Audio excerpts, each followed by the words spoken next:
What's going on, everyone? Welcome back to Real Reds Talk, an authentic football fan channel made in Manchester, and this is your afternoon news show. And Sir Jim has got his real book out. We have had some reports coming out last night, or maybe even this morning. I can't remember which one it was. It was one or the other, but you can see on the screen anyway, at least if you're on YouTube, Sir Jim Ratcliffe's 5 new Man United rules, and we're going to go through that step by step.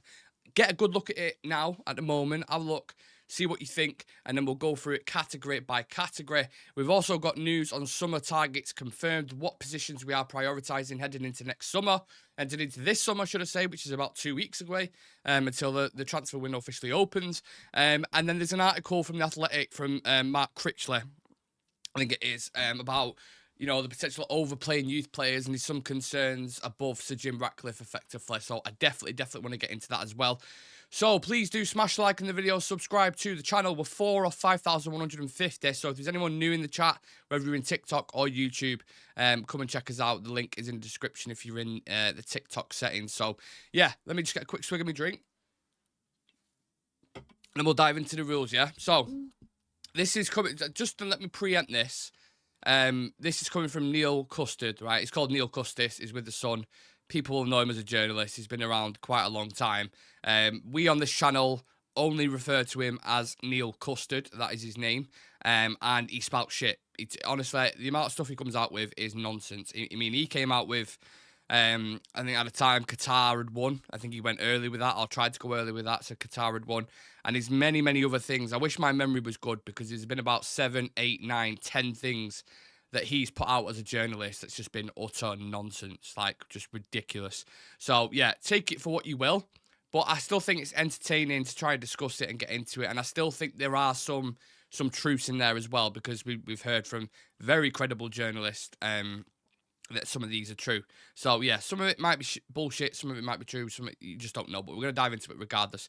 Someone's asking about transfer news in the chat there on TikTok. I'm going to get into transfer news after I've been through this 5-point plan with Sir Jim Ratcliffe, and we'll talk about the priorities, signings and the targets, etc. So do stick around for that. But the 5 new rules at United, this is coming from Sir Jim Ratcliffe, apparently. So number 1, age limit 25 under if we're going to sign a player. Very similar philosophy to Paul Mitchell, the sporting director. Number 2, no galacticos. No galactico signings. Number 3, style of play to be set by Jason Wilcox, who is the technical director. So he'll be leading that. Number 4, the manager to be asked what position he wants. To sign, and not a player. So rather than the manager going, I want Anthony, the manager says to the team, I want this position. So I want a winger, for example. And then number 5, Ineos to send a list of 3 signings per position. So the scouts come back with the data. They've said, look at this guy, looks interesting. Michael Elise, for example. We've got, I'm just doing fucking examples, but Bernardo Silva, and then we've got Eze, let's just say. They're the 3 that we think could do well. Provide the manager with that list, and see what he thinks, and see which one he would go for. Because then that is, you have kind of a full streamline throughout the full process then. But again, I'll get into that. So the first one with the age limit, they obviously want to build a sustainable and dynamic squad, right? And with the potential growth for longevity.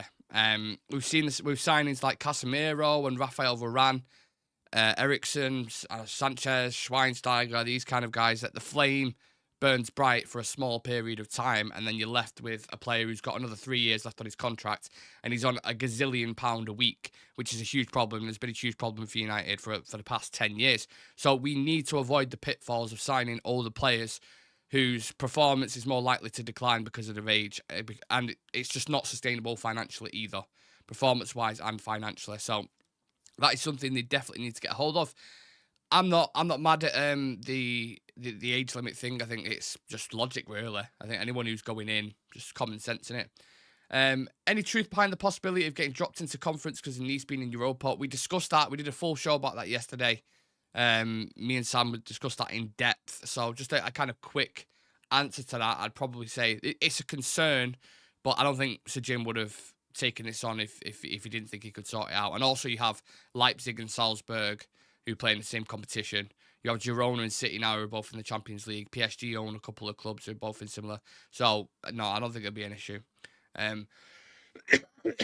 David Barker saying ages of 25 and under is a normality for the top 6 sides. Exactly. Look at Arsenal's average age profile of their squad. I think it's like 24. It is 24, 25, isn't it? Go throughout the squad. They're all relatively young. Saka, Ødegaard, Martinelli, Declan Rice, Saliba, Gabriel. They're all relatively young, and that's the scary thing. Even City, Phil Foden, Erling Haaland, Julian Alvarez. Of course, they've got experienced players like Kevin De Bruyne, Ruben Diaz, etc. But the general age profile of it is around that. So that's what we need. Absolutely agree with that. Now on to the second rule, no galacticos. Again, we're kind of seeing a shift away from a market-driven approach, aren't we? All the sponsorships and stuff, to one that kind of prioritizes team cohesion and a strategic fit, which makes sense, again, because you're going to have a more balanced and a more motivated squad. You're going to reduce the risk of disrupting the dressing room, which, in terms of probably being one of the biggest clubs for that over the past decade, and that's been another huge issue caused by superstar egos like your Pogba's, and I'm not just singling him out, but there's been many, many others. Alexis Sanchez was one as well. But if you look at Real Madrid, for example, they've always been known for signing galacticos, right? They've always been known for signing these big stars. They've done it for years. And recently, in the past couple of years, they've changed their recruitment style. So they're still signing stars, but like young players with high potential. High potential. So you look at Tchouaméni, for example. 1 second, sorry. Got such a bad cough at the moment. But the show goes on. So you look at Tchouaméni, for example, I think it costs like 60, 70 million quid. You look at Endrick, 60 million quid. It's a lot of money for a 16-year-old. Vinicius, when he signed him, Rodrigo, Camavinga, you can go throughout the full squad. And the targeting specific quality. Camavinga, by the way, let's just pause on that for a moment. Camavinga it was being touted at the time for 20 million quid. Why the fuck we weren't near that deal at the time? I remember when it was kind of floating about that he's available, and he probably wanted to move to Real Madrid, so we might not have had a chance anyway in that sense, but my God, we should have been on that signing. I love Camavinga as a player. But anyway, so Madrid went down this kind of new recruitment thing, and they're looking at the next 10 years. Bellingham, I've not even mentioned Jude Bellingham, Jesus Christ, which has spent a lot of money, but in 5 years' time, how much are them players going to be worth? Vinicius, Bellingham, Rodrigo, they're going to double the money, aren't they, either way? So it's a much more sustainable strategy, in my opinion, going down that kind of route. You still need to sign your senior players and have a bit of experience in there and stuff, and I get that. But this no Galactico approach, in my opinion, is the right way. I agree with that. People talking, mutually gone? What? Nah, you are lying. Do not lie to me. You're talking nonsense. If you've got me here now. What? United fan group released a statement with Sir Jim Ratcliffe. Now you're all talking crap. You got me there. You had me then for a minute. Rich Hawkins saying, well, that plan works for Real Madrid. We're not getting put out of the Europa League. Rayanator says style of play has to be set by the manager and Wilcox together, and age limit of 25 is a bit silly as well. Most players' prime years are late 20s, early 30s. I agree, and the only one thing that worries me is the plan. Right, I'm going to get more into that. So I'll discuss the Galacticos. He mentioned Jason Wilcox setting the style there. Again, my opinion, feel more than free to kind of jump in on this. I think having a set style of play dictated by a specific individual, good stuff. You're going to ensure a clear, consistent footballing philosophy throughout the club, which I am more than happy about. And as long as it helps build this kind of coherent team strategy and can streamline the integration of new players who fit this kind of predefined system, again, is that not what we want? Is that not what we wanted for years? I don't get why people were kind of backlash against this. Now, the manager might turn around and he's very stubborn and he's very straight in his ways, and he might have an issue with this, and there might be a few hiccups. But what's a club without a few hiccups? You know what I mean? Managers are always going to be like that. Klopp had loads at Liverpool. So the manager will want specific players, and he'll want to play his way. And that's maybe where they bump heads, and that's the whole reason why Ineos was looking at... Fuck's sake, man, sorry. And that's why Ineos were looking at more younger coaches who could just focus on the football, like a Kieran McKenna, for example, and quite a few other clubs are going down this route. So That's what Ineos wanted. They might bump heads. They might get rid of Ten Hag. I'm not sure. That's still kind of floating up in the air in a minute. It's still in limbo. But having Jason Wilcox set the style of play, again, you talk about it being streamlined throughout the whole thing. This is what we need. This 100%. People might disagree with it, but we do. Now, I thought the manager's role in signings is interesting in terms of positions. So you're not going to be asked what specific player do you want, but what position do you need? And by asking the managers to kind of specify the position, that need to strengthen rather than go to the exact players from his phone book or the Eredivisie is another positive for me. Because it's all well and good and saying, I know this player, I trust him. You go into your phone book, mate. You know what I mean? You go into players that you've worked with before or played against, and you can never scout players just based on that. Anthony being a prime example, you know? Malacia hasn't played all season. I know it was only 15 million quid, but you know what I'm saying? Certain ones haven't worked out, certain ones have. You know, you can look at Lissandro, for example, has been good. Onana's starting to come good now. Rasmus, it looks like there's a lot of potential in there.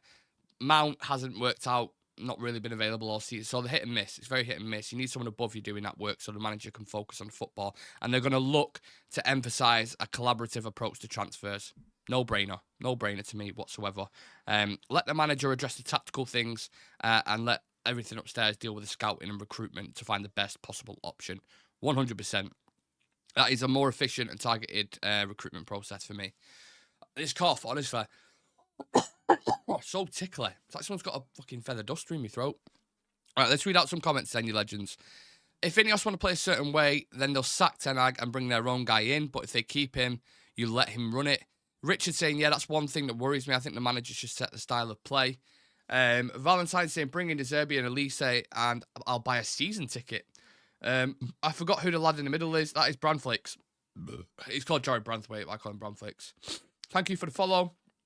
Tommy White saying, do you think Ten Hag will stay? I honestly don't know. I think they'll wait until the FA Cup to die down until they scam him. Okay. Are we getting Ashworth from Newcastle? Yeah, that'll happen. Booms. Don't worry about that. That'll definitely happen. Branthwaite is no less than 80 mil, lad. Oh, Jesus Christ. No, not a chance am I paying 80 million quid. I like Branflakes, but I'm not paying 80 million quid. No chance. Who do you think up front for Tottenham? Couldn't care less. Go and bring Jonathan Woodgate out of retirement, play him up top, for all I care. Yeah. Right. The fourth one. Ineos shortlist. Again, seeing all the rules align with each other, Ineos are going to provide a list of 3 potential signings per position, which allow for that kind of thorough vetting process. And I don't know if they're going to lean more towards kind of a data-driven process as well, and they're going to look at, because you've seen a lot of things going that way now. You look at Liverpool with Arne Slot, that was a data-driven approach if we're going to get him. And that stats, I don't know whether that's the right way to go or not. It's very detailed in that sense. But the whole system of giving this shortlist and saying you've got these 3 signings per position, it's going to prevent them kind of hasty, ill-judged signings that we've always had, and you kind of promoting a more methodical approach to building the squad. So, yeah, I'm going through these, each one, and I'm like, yeah. I don't mind any of them whatsoever. On paper, they sound fantastic. Putting them into the actual process could be interesting. But what do you all think? Talk to me. I don't want to be the only one with the opinion. I want to hear everyone else's. I don't hate these points, but the 25-year-old thing is weird. Get well soon. Thank you very much. It's tickly cold. I don't know what it is. I had it for a couple of days. Just will not go. People that seems to be the sticking point with a lot of people. 25 years old. But lads, if you look at some of our worst signings that we've really, really struggled with, they've been around that kind of age profile. The players that we brought in, Alexis Sanchez, Schweinsteiger, Radamel Falcao, flops. You know what I mean? Many, many more. Casemiro was fantastic in his first season, but look at the decline he's had this year. Varane's injuries. He's a fantastic defender, but if he's never available, what's the fucking point? Go through the whole squad. The majority of them signings haven't been great. I mean, they've been out. No, that's wrong. They're saying that. They've been good, but they burn bright and then they go. That's not to say that's going to happen with every player. You see players like fucking James Milner, for God's sake, go on for ages. But the majority of the time, I would say, it doesn't really work out. Tosin is 25, by the way, but Tosin would be a free agent, and I don't think he would be a starter, to be honest with you. I think he would be there for depth, and maybe he could start to become a starter in the United squad. So that's not much of a gamble. You're not paying like 50, 60 million quid on it. Number 3 is the only point I have an issue with. What's that? The style of play to be set by technical. Talk to me, Richard. Why do you have an issue with that? Rabiot is 29. Yeah, again, but he's also a free agent at the moment, isn't he? So no qualms. If you sign him on, I don't know, a 3-4 year deal, you're not paying a transfer fee for him. It's not that much of a risk. I'm talking about you go sign a 30-year-old for 60 million quid like we did with Casemiro. Now he's dropped off the face of a cliff. You're not even going to get half of that for him, and he's on 300 grand a week. Under each manager, we've done this. Ollie kind of went a little bit younger, I suppose. But Maguire, for example, 80 million quid. I think he was 26 at the time, I want to say. 30 years old now. What are you going to get for him? 30 million? He's on 200 grand a week. So I think we need to be careful. That's all I'm saying. I'm not saying don't ever sign a player that's, 29, 30. But just be careful spending 80 million, 90 million pound on him, in my opinion. Gaffer, just don't be loose at negotiating and walk away then necessary to another target. Should get Memphis Depay on a free and have Højlund as the number 2. Højlund is the number 2. On the Depay, not a chance. Not a chance. And Memphis has already had his kind of run at United, let's be clear about that. He's had his opportunity. If Atletico are letting him go, United don't need to sign him. I mean, as a depth option, I'm sure Aaron from the channel wouldn't mind it at all. I mean, maybe some people in the chat who wouldn't mind it, but for me personally, I wouldn't go and get him.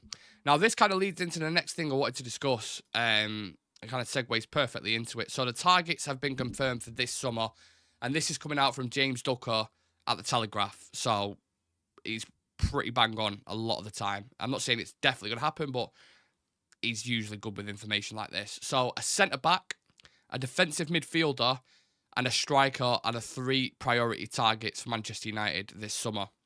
So the spine of the team, effectively. And this one's... It's a weird one with me. What's your priority position? Would you agree with that list? A centre-back, a defensive midfielder, and a striker. Are they the right ones? Because I've also heard we're definitely going to get a left-back. Loads of credible journalists have reported that. We've been heavily linked with Elise and Frimpong. So what's the crack with them as well? I've always said this for... You go back and watch any of the shows that I've done, the news shows. I've said it, I've banged it like a drum. We don't have enough money to get all these kind of... We don't have enough money. You think about the centre-back, defensive midfielder and a striker, how much is that going to cost you? Depending on what type of player you go for. Are anyone else going to try and box clever? Someone just said that not having Branthwaite for less than 80 mil. I'm not paying anywhere near that. If we get him for 50, I'd take it. But let's say you spend 50 mil on Branthwaite and you spend 50, 60 mil on a midfielder. That's the whole budget gone, pretty much. Then you're relying on sales to go and get your striker, to go and get a left back, to go and get a winger, and potentially a right back, and then potentially a second centre back. I don't know where the funds are coming from. I have no idea. If we're going through that, if we're taking that as gospel and they're going to be the signings, centre back for me, Todibo, 40 million quid, no brainer. Plays for Nice. Ratcliffe and Brailsford can do something there. 40 million quid, go and get him. Defensive midfielder, Hummerland's been mentioned before. I know Sam's a fan of him, who plays in the Portuguese league. Maybe you get him for a decent price and box clever a little bit. Amadou Onana would be the much more expensive one if you want him in there. João Neves is very expensive. You're talking like 80 million quid, so United are going to stay completely away from that. And then the striker, are you going to go for a more experienced striker in an Ivan Toney who'll still cost you like 60 million quid? Or are you going to go for a bit more experienced, less of a price, just to help Højlund a little bit? Or are you going to go for a younger one who's going to compete with Højlund, like a Sesko, but they're very similar style? So there is... I think the profile of the striker is more interesting to me rather than what player it is. What type of striker do you want to go and get? So yeah, get your comments in. Let's see. Let's trust me, season ticket holder at Everton. That's fine. I'm still not paying 80 million quid for Branthwaite, mate. Not a prayer. We paid 80 million quid for... I'm not saying he's a similar player to Maguire, but we paid 80 million quid for Maguire, an English centre-back, and that turned out to be probably the worst signing we've ever done, along with Anthony. So, yeah, not a chance. Right, let's have a look at what people are saying in the chat. Richard Hawkins says, so I've been watching United since 1966. So Matt Busby, Sir Alex Ferguson, the Doc, Ron Atkinson, all had their own style of play. But football's changed a lot. You know, Fergie ran the whole club when he was here, didn't he? Nowadays, you've got so many people in so many different roles above you. It's just completely changed. Rayanator says, centre-back, CDM, left-back, right-back, backup striker. There's so many players we need to get in there. United, we always hear this every summer. This is like a line that comes out from United every summer. But we need to sell well. If we can sell the likes of Jadon Sancho, for, let's say, I don't know, 40, 50 million, on the wage that he's on as well, we won't get that. But on the wage he's on as well, getting that off the books would be massive for us, because wages have a huge effect on it. Varane going will be big because he's on 300 grand a week. Martial's left as well. He's on 200 grand a week. That'll be massive. If Eriksen goes, he's on £150,000 a week. That'll be big. And then if you sell Wan-Bissaka, for example, that's another kind of decent chunk of change. Casemiro goes, his wage gone. But then whilst you're doing that, you're going through, you're like, that's like 6, 7 players who are going to go. You have to kind of replace them as well, because they're still squad players. They still play like a lot of games. So you're gonna sell these players. We already need depth on top of that anyway. And I would just think it's a minefield for me. Like Richard said there, Greenwood's a pure profit as well. Absolutely. You know, they could look at McTominay's potential sale, but then when you're really getting into the squad players, then you're leaving yourself thin. And we are back in Europe now. You know, if you was going into next season and we didn't win the FA Cup and you've got no European games to play, then maybe you can take a chance on having a little bit more of a thinner squad. But we're going to be in the Europa League with a new format, so there's more games, FA Cup, Carabao Cup, and the Premier League. So you need a deep squad. And with the injuries that we've had this season, my God, you're going to need a deep squad, like a 10-foot fucking deep squad. And then promote a couple from the academy. I think with the left back is interesting. I would just promote Harry Amas. From the clips I've watched of him, he seems very, very good and very mature for his age. The way he plays on the pitch. Promote from within. You don't always have to go and buy. Look at Kobbie Mainoo, saved us 100 million quid. Look at Garnacho, saved us probably 70 million quid. Although people will disagree. We put a clip out this morning that Kobbie Mainoo's worth 100 million quid and everyone lost the shit. And he was like, how is he worth 100 mil? How is he not? Look at the market nowadays. How is he not worth 100 million quid? Are you smoking crack? Like, come on, man. I don't know what people are talking about. What you talking about, Willis? Sorry, let me just write this down before I forget it. Because I'm live, I'm thinking, sometimes I have in my head, like, I'm thinking of like in producer thoughts as well. I'm thinking, yeah, that could be used for a clip, or that could be used for a clip. And I just thought, yeah, I'll just use that as a finger. A little bit of behind the curtain there. Christopher Humphrey says, what free agents are in Eric Ten Hag's phone? I don't know who were in Eric Ten Hag's phone, but someone mentioned Tosin before, free agent. Newcastle look like they're going to sign him. But I like the look of him. He's been very, very good for Fulham. You don't pay a transfer fee. 100k a week, I think Newcastle are offering him. He knows who the manager's going to be. That's another thing that people don't take into consideration. When we're talking to agents and players now, Ineos can't say, or they might know already, or they might have like said it to an agent, but they're risking it because it'll get leaked. Ineos can't say that Ten Hag's going to be the manager next season because a player wants to know who they're going to play under. They're not just going to join a club without a manager. So this is why this needs addressing quickly and it needs sorting out as soon as possible. Because players are going to go, well, is it going to be Ten Hag? Is Tuchel coming in? Oh, I've had previous with Tuchel. I don't want to come in here. Like, they need to know what's the plan. You know, quick. We need to get it sorted immediately. Would you keep Evans for another year for squad rotation? Had a decent season. That's a good question. Probably, yeah. Probably. He's not for depth. I mean, he's played way more games than he should have done this season. He's played games injured as well, by the way. And going forward, if you want to play a certain style, he does kind of hinder it because he has to kind of camp on the edge of the box. But in terms of pure defending, that kind of veteran approach is really, really good. He's top. If we could do another year with him, maybe. Because as I've just been discussing there, the amount of different positions we've got to prioritise, it won't be the worst thing in the world, in my opinion. Fernandez, left back, Benfica loan. He signed for Benfica permanently. I think we've got a buyback clause. But yeah, he signed for him permanently. That's Rainator saying that's a shout, but Shaw always misses 2-3 months a season, so we need to be sure he's the real deal. Exactly. You just don't know, do you? I do not envy Ineos this summer. The amount of things they have to sort out is an absolute mind-boggling task to do. The whole thing, really, really difficult. Do you think Ipswich will buy Brandon Williams? I hope so. I fucking hope so. Sharini says, dude, this may work in long term, so yes, but I do not agree with the age 25 years. Interesting. Quite a lot of people are against that. Style of play should be manager and Wilcox. Well, maybe there will be a cohesive approach. I'm not sure. Keep Johnny as a coach. There was a lot of rumours about that, weren't there, that this potentially is going to go into a job whilst he's there. I know his missus works on his MUTV. So, yeah, either as a coach, keep it right. He's not a bad guy to have around the club, the experience that he's got. There's a lot of people and YouTubers, and you'll all know exactly what I'm talking about now. Whenever ex-players get linked with, like, doing, a coaching job there, they always moan about it, and I never understand it. It's like Fletcher gets a lot of shit, but according to Ineos and anyone who's worked with him, he does a good job. They're experienced, they know the club, they know the fabric of the club. There's nothing wrong with that, in my opinion. Now, when you start getting to a more high position, I'm not saying make Johnny Evans the fucking manager, but I'm just saying, like, him going there and coaching and doing a bit of work or whatever, it's not the worst thing in the world. Get Phil Jones, more to the point, in the medical room, because if you're going to talk about someone who knows more about injuries than anybody else, it's Phil Bones Jones, isn't it? Let's be real. Who are our targets? So, not more who are our targets, more the positions. The positions are centre-back, defensive midfielder, and a striker. So, going through that, I mentioned it yesterday. Centre-back to Debo.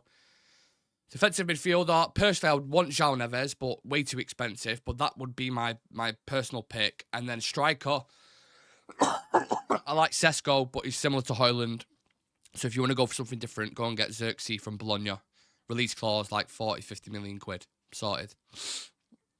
Live from Uganda, says Dr. Love Handsome. Hello, brother. Hope you're good. Make sure you're hitting that subscribe button, by the way. We've got loads of these in the chat on YouTube and TikTok.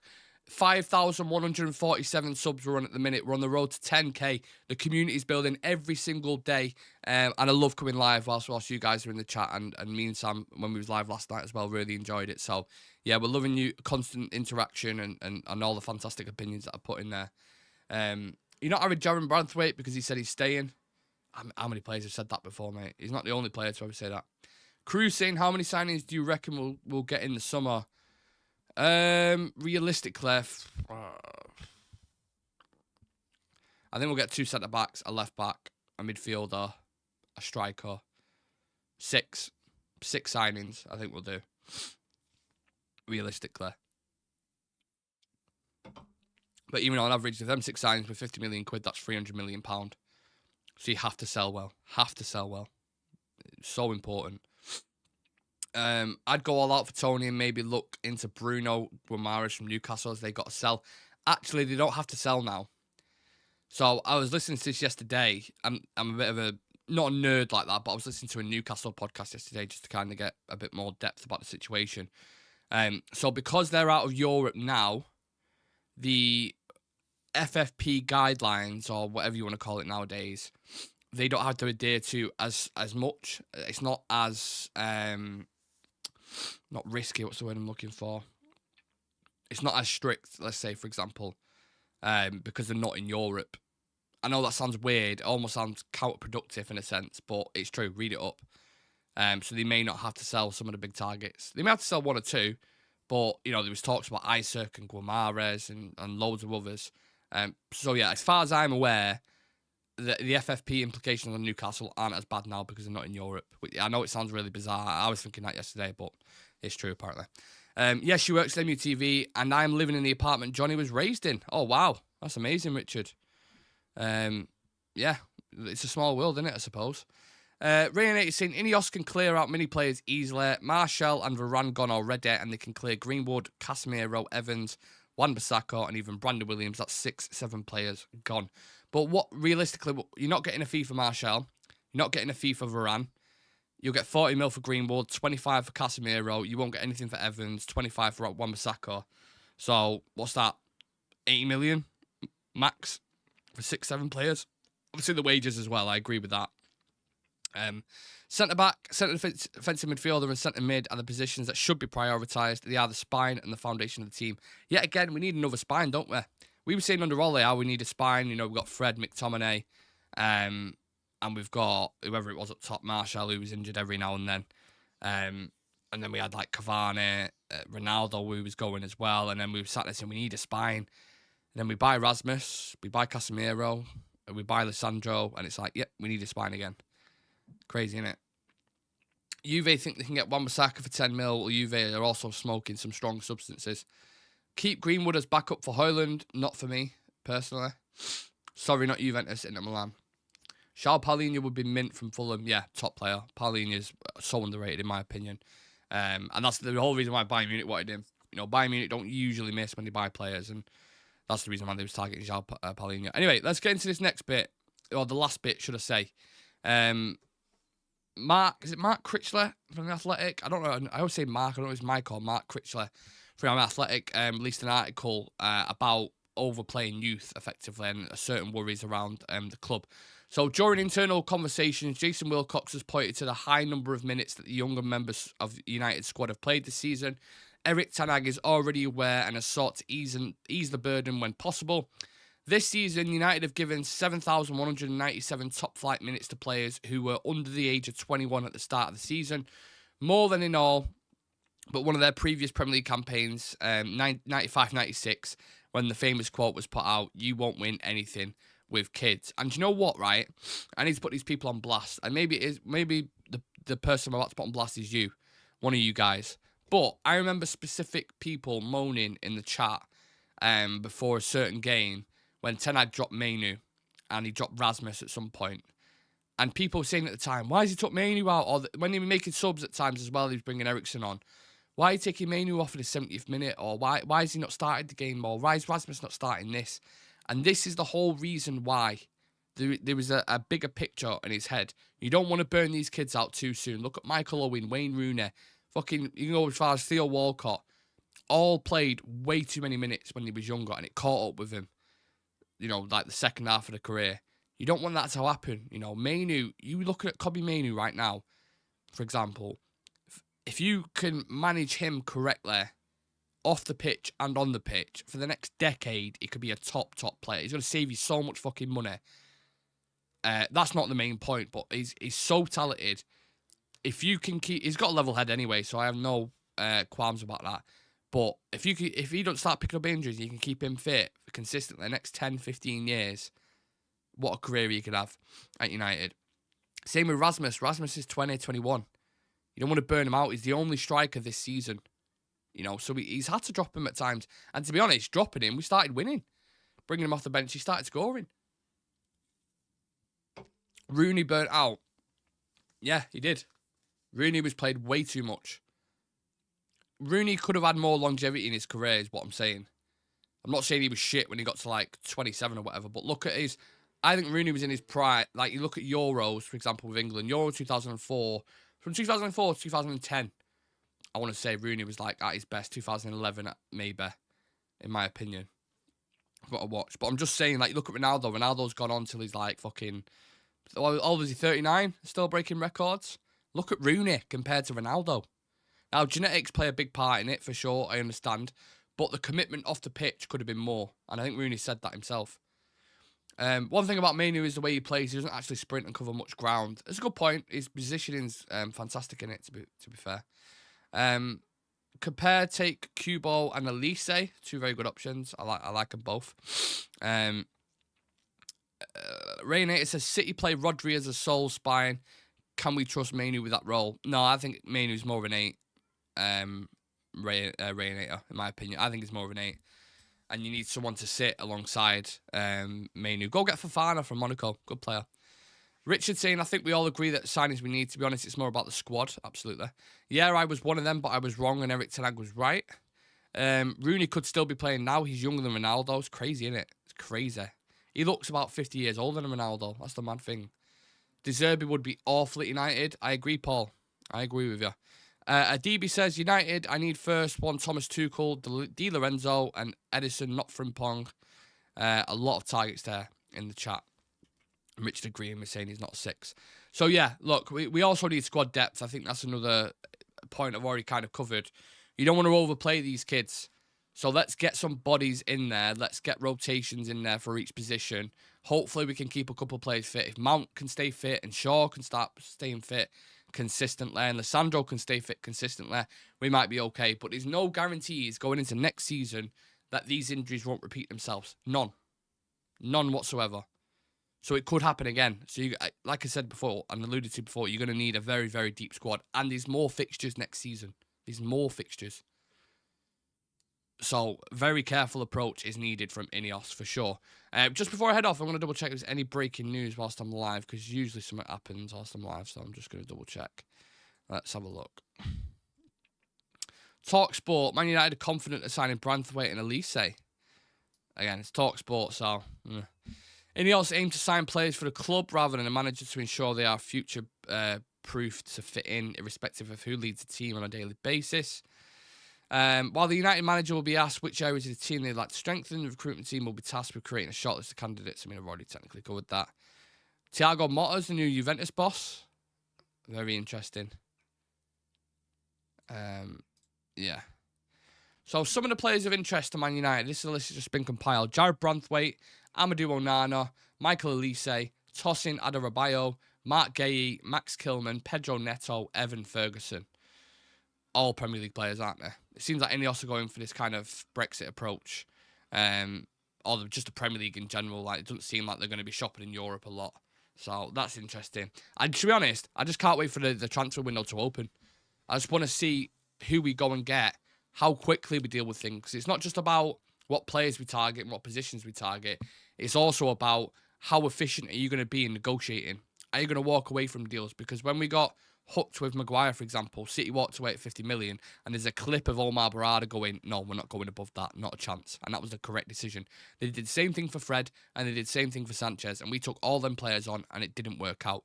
So you need to be firm in your approach. You need to start developing a reputation in Europe that you're not just going to be taken for mugs, because every agent knows United, you're going to get an extra 20, 30 mil if you just be a little bit stubborn with it. Anthony being a prime example of that. Even Leacher, we overspent a little bit. I know he's a fantastic player and he's probably worth it now, but 60 million euros, whatever it was at the time, was relatively expensive. So in one summer, Ajax took like 150 million quid off us for two players. So you need a better reputation in Europe. So then when you do start going into deals and negotiating, you know, you're not taken for a mug. You're taken seriously, and they're like, oh no, they'll actually walk away. City only rarely spend. You look at Gavardi and Grealish, you can argue, 90 million, 100, but on average, it's like 50 million quid. I think Walker was 50 million, Kevin De Bruyne was 50 million, Mahrez, I think they spent 50, Bernardo Silva was like 50. Haaland, according to reports, was 50, 60, but whether you believe that or not, it's definitely kind of a dubious deal there. So, yeah, I think you don't need to spend silly money to get good players. Look at Trossard, for example, at Arsenal, 30 million quid. What a fucking signing he's been. I would take Trossard over Antony every day of the week, and he costs £50 million less. That's another player. So box clever, be smart, develop a reputation. That's what I want to see from Ineos this summer. I don't know how you guys feel about it. Should we try for Wirtz? No. No point. No point whatsoever. Because Wirtz will get snapped up by a club in the Champions League. He's just won the league with Leverkusen as well. Gone unbeaten all season. For United to try and convince him, nah, not happening. By an injury prone to fluff our bench again, we don't need any more £70 million players. It's a waste. Yeah. Superfly guy, big up Superfly. Bowen as a backup striker. Wow. That is a out there shout that I have not heard before. Again, I don't know how old is Bowen.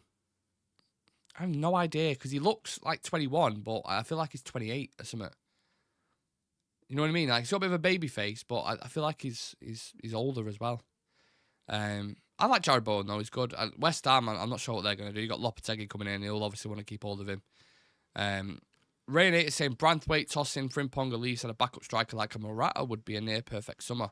Morata's 31 and he's on a lot of money. I said the same thing about Morata. I was like, why not? And then someone, I can't remember who it was, put in the chat, he's 31 and he's on about £200,000 a week. I was like, okay. Yeah. But I get what you're saying. That kind of seasoned European striker, Morata's been fucking everywhere. I mean, Morata's agent, Sam always says this, is, you know, one of the best agents on the planet. Morata's played for Chelsea, Juventus, Madrid, Atletico. He's been like here, there, everywhere. He's always got a move and high money moves as well in terms of the ways that he's on. So his agent's just, yeah, mustard. Would be nice to build around Minu and Garnacho. That should be the plan, Rashad, for sure. Could you not buy Amadou Onana? I feel like it's going to be expensive. And also, if you're going to buy Branthwaite as well, you're going to go to Everton and take two of the players, they're going to sting you. They are going to sting you, I'm telling you right now. 2.0 agreed, we need a right-sided centre-back, but we also need backup centre-backs. Superfly saying he always causes teams problems and even big teams. Yeah, if he does, I rate Jared Bowen. I think he's a good player. I just haven't seen any links for United whatsoever. Now, for the last 5 minutes, we'll do a bit of a Q&A. So any questions you guys want to throw up? Any questions you guys want to throw in, or any topics that you would like to discuss, get them in the chat and we'll have a conversation about it for the next 5 minutes. Whilst you're doing that, please do hit that subscribe button if you're in TikTok or YouTube. We're on 5,147. We're just three subs off 5,150. So if there's anyone who loves football content, you love whatever it is, football, yeah. I don't know what I'm saying. Hit the subscribe button. Do what you want. Any upgrades at goalkeeper you could think of? No, I'd keep Onana. I mean, for a second goalkeeper, if you want about that as well, we should have just kept, what's his name? Romero. He was the best second. Why we ever let him go? It's a stupid decision. When should Ineos make this Ten Hag decision by? It'd be nice for him to do it this week, wouldn't it? It'd be nice for him to do it this week, I think. You can't let it go on anymore. Like I said, the window opens in 2 weeks. You've got to start. We're already started talking to players, and we have a certain way that we want to go. You have to deal with this manager situation. I mean, the guy's on holiday, right? How can you have a holiday and relax when all this nonsense is going on online? You're telling me he's not checking Sky Sports News or Twitter or contacting certain people saying, what the fuck's going on? Am I manager next season or do I have to go somewhere else? We have to prepare. Ineos are supposed to be this new regime that are proactive rather than reactive like Murta and Arnold was. If you're proactive, get it done this week. What do you see us winning next season? Oh, that's a good question, Richard. Very good question. I don't know, you'd have to say, look at Ten Hag's record. Won the Carabao Cup in his first season. Won the FA Cup in the second one. It'd have to be one of them again, wouldn't it? Maybe Europa League? Potentially. I don't even know who's in Europa League, actually. Spurs are going to be in it, aren't they? In terms of, I'm trying to think who else. A Dortmund in it? Maybe a Milan or something? I don't know. Anyone knows in the chat right now who's in the Europa League from the other kind of domestic leagues? Let me know. If you just know off the top of your head. I don't know, to be honest with you. But maybe the Europa. Has to be before the Euros. Got to have a plan. Again, but the Euros is the same time as the transfer window, innit? Eric Ten Hag has to stay. Look at all the obstacles he's had to deal with, and he still won 2 trophies. I agree with you, Superfly. He knows he's staying, in my opinion. I'm not sure he does. Why do players, managers, all split constantly, yet refs don't? Spit? Oh, well, someone's going for a bit more of a philosophical question there. Why do player managers all spit constantly, yet refs do not? Maybe because they're looked at as the authority and you have to hold a certain standard, and spitting on the pitch looks a bit mad, but players just don't give a fuck, do they? Enjoy Conference League United. Thanks, Nice. We're not being in the Conference League, mate. Not happening. I'm telling you. Excuses, he's got to go. We don't play well. Mate, we've just beaten the best team in the world who've lost 3 times this season in a Manchester derby and an FA Cup final. With Aaron Wan-Bissaka playing. With Amrabat playing like his 6th game.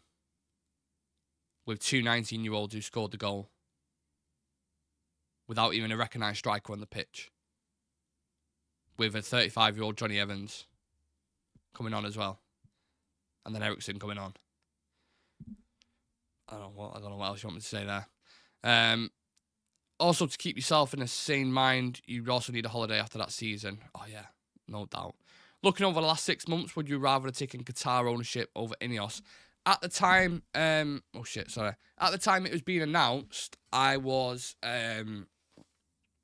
pushing for Qatar. But the reason why I was pushing for Qatar was purely the fact that it was 100% sale. So it weren't necessarily that I wanted Qatar. It was just that I just wanted the Glazers gone. So whoever it was who was taking over. But again, Qatar's not guaranteed success. You look at PSG, they've still not won a Champions League and they've spent about £2 billion. Mbappe's just about to leave. So money isn't always the answer, and you need the right people in. I have faith in Ineos because of the moves they've made so far, but you have to put it into action. You look at the people they're bringing in. Dan Ashworth, Omar Barada, and Jason Wilcox have very good fucking reputations in football, like the highest standards. So bringing them guys in can't hurt. And everything they're doing, the whole operation from top to bottom, has looked pretty good. But again, we'll have to wait and see if it comes to fruition. And it's not always guaranteed. Everyone seems to sat here saying, oh, Ineos are in now, it's fine. What if Ineos don't work? They had a bumpy start to life at Nice. It's not always guaranteed that Ineos are going to come in and smash it, so we have to be prepared for that as well. These Manchester 115 fans, did you see, oh my God, did you see the parade as well for the Premier League? If there's any City fans in the chat, my God, you should be fucking embarrassed. I saw a clip from that, and he was like, I wish I could take this mic off the thing.